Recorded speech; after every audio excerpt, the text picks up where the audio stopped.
Hi, it's Paul Lynch from the Technology channel in regards to my buddy builder switcher on the M1A2. I'm just going to line that up a little bit better. There you go.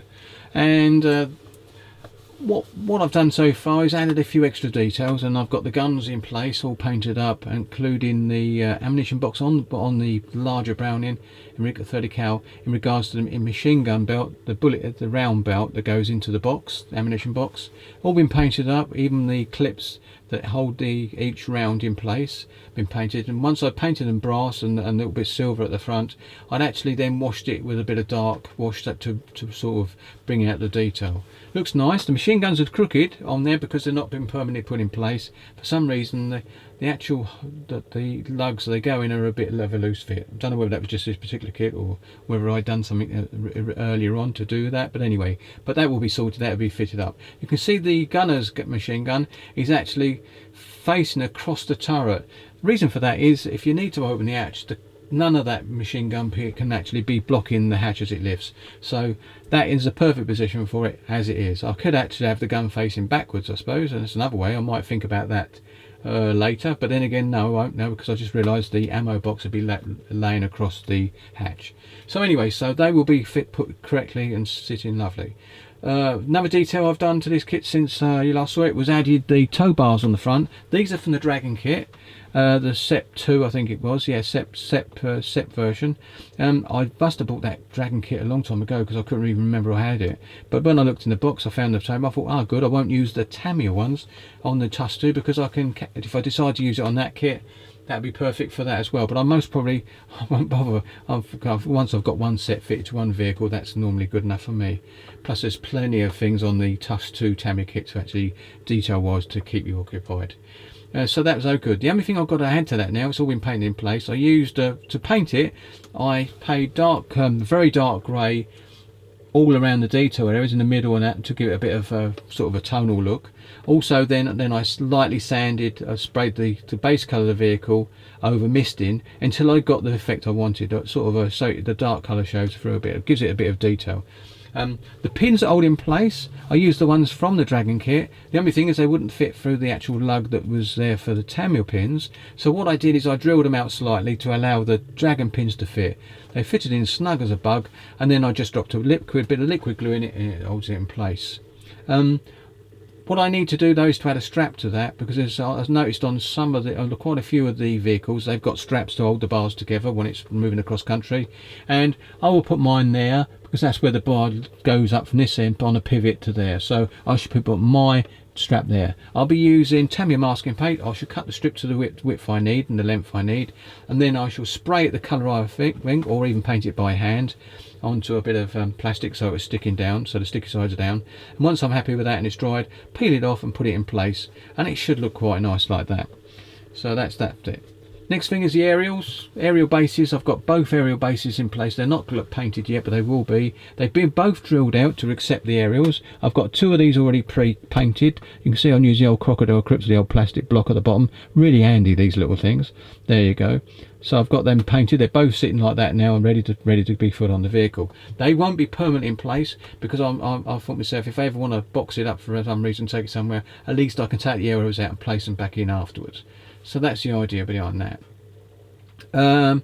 Painting wise, this vehicle still needs to have a little bit more painted and detail paint. Not much, I've got to be honest. I'm quite happy with what it looks like now.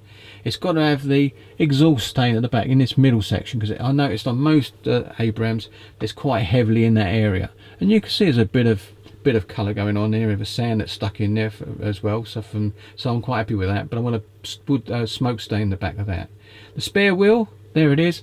It looks exactly like a spare wheel does. I managed to, whoops, there you go, it even rolls like a spare wheel would. So that's pretty clever, isn't it? So here we go. So what I've done is put the link that like you would see in the Abrams on the side. There's usually a track link for it from the Bronco set, the AB3522, which is a set of track links for the Tamiya kit, which fits the Tamiya kit. So there you go. So I've actually used one of the track guide horns, cut it on half, put one side like it would as it looks on the real tank, and use one the other side. With a slight tweak, I've actually glued it in place, then cut one bit off so it actually fits snugly on there. I could fit it on there snugly now, but I don't want to do that just yet until I'm ready. That does it really good. It looks actually like it's on the real kit. The track link is from the Bronco set, the ones I said. The track set is AB3522. It does work, it's pivoting, but what I've done is that track link will actually go on the vehicle exactly the way it does on the rear vehicle. The guide horn bolts onto the track, and it's basically one pin there, place it, and another bit plate at the back. So what I've done is I've drilled minute holes through the track link, used a small bit of brass pin at the top and bottom to hold it in place. So it's super glued one on the front side that you're going to see, but where the guide horn is on the back that holds it in place on these bars, that actually pulls off the 2 wire brackets. I can actually put it on the track onto the bar, push that bit back on, drop a bit of super glue on it, a very minute bit of super glue on it, and then white glue the bottom bits so it sticks onto the bar so it doesn't move, because it will pivot a bit. So that's going to be looking nice. I've actually got the rubber pads to paint as well, but they'll be doing them by hand, so that's not going to be an issue. So that's another thing I've got done, so that's really good. So what have I got left to do on this kit now? Not a great deal.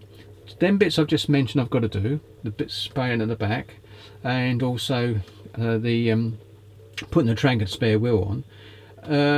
I've got to now do the optics. So once the optics are done, I think I'm more or less there. So this is going to be my next to last update. The final one will be, the next video you'll see of this vehicle will be the final reveal. I've got an extra bit. Oh, that's another thing to talk about. The Ming set. There. The Ming set, that's a cooler box on the Ming set. It's white, pure white, because that's what colour called for in the box. I'm going to add some details, because there's a little badge you might not be able to see. There's a little badge, and all the clips I'm going to make and sort of a chromey look about them. But then I'm going to drop, when it's complete, it's going to drop into the basket at the back, because it fits snugly into there, and I would have thought they would want to keep it out of harm's way, because it's a cooler box. I suppose it could keep their beer in, I don't know. But anyway, definitely some water and things like that, and anything that they don't want to get too hot. So I will be putting them at bits, and also the lights have got to go on, as you can see, because they're out empty at the moment. But once they've got there, I'm going to wood glue and white glue those in as well for the optics. So that's the end of this quick update. I'm going to do another quick video in a second once I've packed this lot away and got the spray booth back ready for spraying, and I'll be doing my next short video on my next build. That will be following my IS7's spray job. I've got to do that first, but that's just all painting for that kit because it's actually been built. So, but my next build will be the one I'm going to show you in the next video. I think Switcher's got a really good idea what it is. I might even show 2 builds, my next one and the one after that, because I've got plans for my next 2 kits now, so I'm really happy about that. It's always nice to have plans to go. So, also in this video I'd like to thank Norm, because he's the one that mentioned about the Bronco track links, having enough in a set to do the whole vehicle, because I wasn't sure. I'd have thought the box would to cover the whole vehicle, but you know what it's like.